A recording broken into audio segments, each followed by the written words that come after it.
$1,400 direct payment survival checks, enhanced unemployment insurance benefits, assistance to those who are struggling in paying the rent or paying the mortgage, assistance to individuals who are dealing with food insecurity. We know that in good times there are more than 50 million Americans dealing with food insecurity, and that was prior to the pandemic. And of course, the groundbreaking enhanced child tax credit that will begin to take effect and hit the bank accounts of everyday Americans starting next month. We talked about the importance of the things that we have already done in our caucus meeting with the counselor to the president, Steve Ricchetti, as well as Yonda Young, who is the acting director of the Office of Management and Budget. It was a very good conversation. We also talked about how we are going to move forward with respect to the American Jobs Plan. The White House made it clear to us that we should be prepared to proceed on two tracks. One, to continue, of course, with the bipartisan negotiations that are underway to see if we can find common ground with the Senate. President Biden made very clear when he was speaking to the American people prior to the November election that he was going to be the president for those who voted for him and those who voted against him. He was going to be the president for everyone. And in leading these negotiations with the Senate Republicans, he is committed to seeing that all the way through. But we do need partners.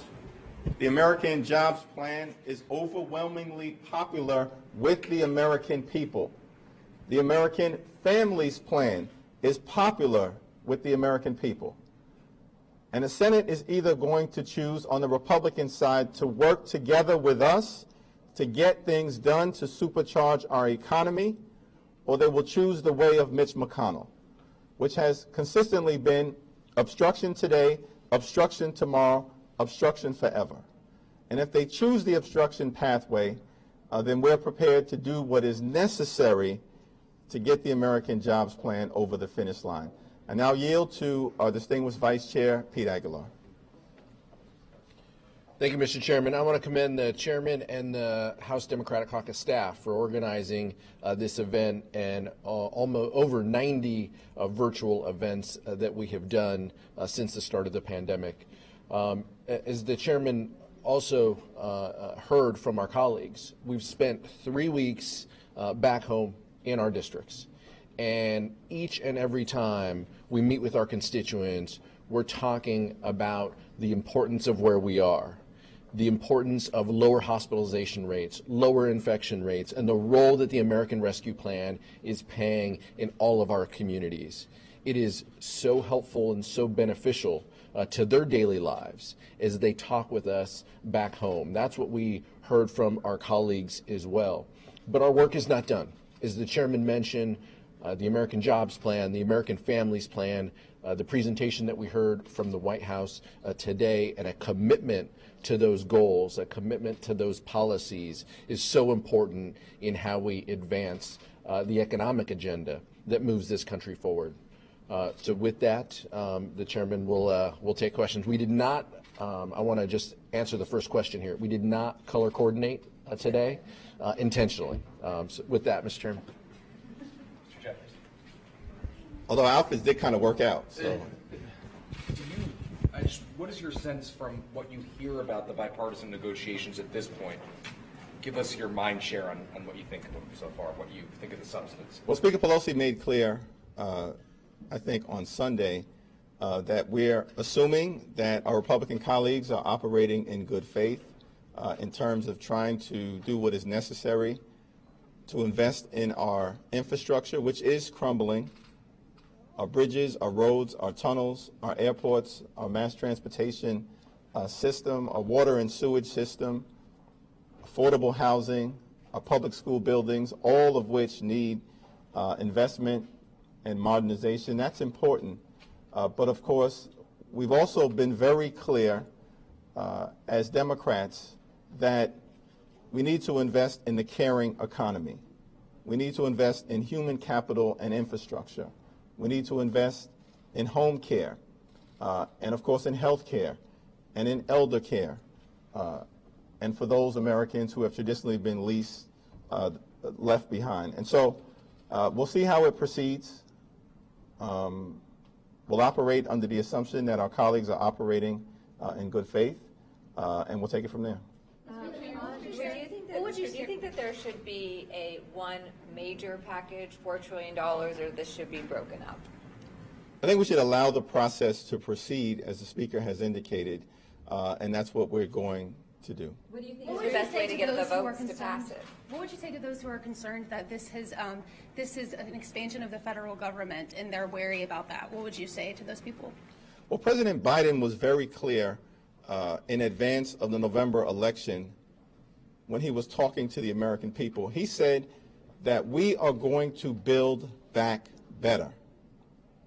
There is nothing ambiguous about that statement.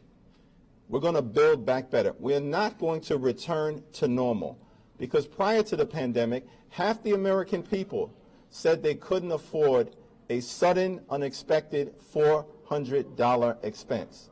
That is in the wealthiest country in the history of the world, and that is unacceptable. And President Biden was very clear. Build back better means we're not going to return to normal. We're going to lift up the middle class, all those who aspire to be part of the middle class, the poor, the sick, the afflicted, the least, the lost, and the left behind. We're going to build back better for the people. He promised that was going to happen, and now we are in the process of making sure that it takes place. Pete? Mr. Chair, where are you on a 1-6 commission? Do you support moving forward with a select committee at this point? I expect that in the next day or so we'll have a lot of conversation about the best way to proceed. I look forward to hearing from our Speaker on that, as well as the relevant committee chairs, including Chairman Benny Thompson of the Homeland Security Committee. It's unfortunate that our Republican colleagues decided that in the aftermath of a violent attack on the Capitol, unprecedented in American history, where lives were lost, officers were assaulted, more than 140 seriously injured defending the citadel of our democracy, where you had a violent mob who was in this Capitol to hang Mike Pence, assassinate the Speaker, and hunt down members of Congress, that they can't agree upon a bipartisan commission that they negotiated, led by John Katko, the lead Republican on the House Homeland Security Committee. So it's an unfortunate development, and it tells you about the state of the modern Republican Party. We're a coalition of people trying to get things done on behalf of the American people and defend our democracy, and far too many of them are part of a cult where they're still bending the knee to Donald Trump. Chairman Jeffries. Chairman Jeffries. 7 to 10 day timeline for a bipartisan deal. I mean, does that seem satisfactory and a good amount of time to wait for you as well? Let me let Pete respond first, and then I'll jump in. I think that we're going to give this process some time, but as we heard from Senior Counselor Ricchetti, we're going to have this 2-track process, and so we will operate under the assumption that Republicans will work with us in good faith, but we will carry on the business of making sure that we pass good policy, and that could be through other means. But we're going to be focused on these important and popular proposals, as the chairman mentioned, and as the president has talked about before. Building bipartisanship under this dome is hard, but the policies that we are advocating are incredibly popular in a bipartisan framework. The American Families Plan, the American Jobs Plan, all of these components. And so we won't give this process longer than we need to. We want to make sure that we deliver for the American public. And the chairman. What do you think is an appropriate amount of time? Well, I think we have to let the process play itself out. There's a new group of senators, 10 as I understand it, 5 Democrats, 5 Republicans, who are communicating with each other, and then more broadly will be in communication with the White House, with us, and with their colleagues in the United States Senate. The White House made clear to us in our conversations today that we're prepared to take a two-track approach. Of course, we're going to lean into the bipartisan discussions that are underway. With legitimacy and authenticity, we'd like to find common ground with the other side. These are important things to invest in for the American people, and the American people want to see us get that done. But if the obstructionists prevail, the self-described Grim Reaper prevails, then we are going to have to proceed to get it done through the vehicle that is available to us through reconciliation. But that is a conversation for another day. Thank you, everyone. Thank you. Can I have a police reform question real quick? If there is a deal reached between Senator Scott, Cory Booker, and Karen Bass, do you think that enough Democrats will support it? Because there will be concessions in this bill. Yeah, Karen Bass has done a tremendous job in leading effort on the House side, working closely with Senator Booker and Senator Scott. And hopefully police reform can be an example of the type of bipartisan common ground that can be found on an important issue for the American people. People all across the country took to the streets in a multi-generational, multiracial, multi-ethnic, multicultural way in the aftermath of the assassination of George Floyd, demanding police reform. And if we can arrive at an agreement that Democrats and Republicans believe is the right way to move forward based on the negotiations, then I think that it will receive significant support from the House Democratic Caucus, and it will be the most transformational police reform bill ever passed in the history of the United States Congress. Thank you, everyone. Thank you. Capitol rioters.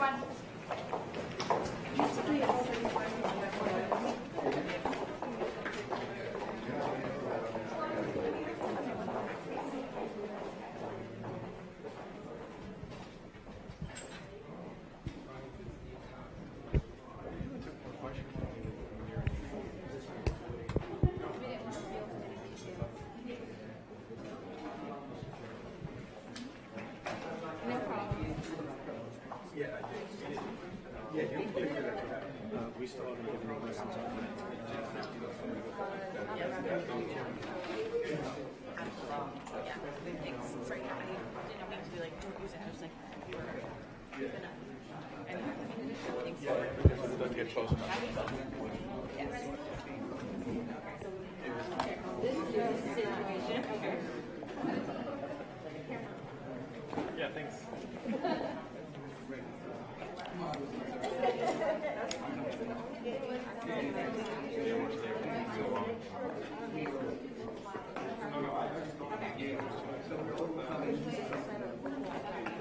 Okay.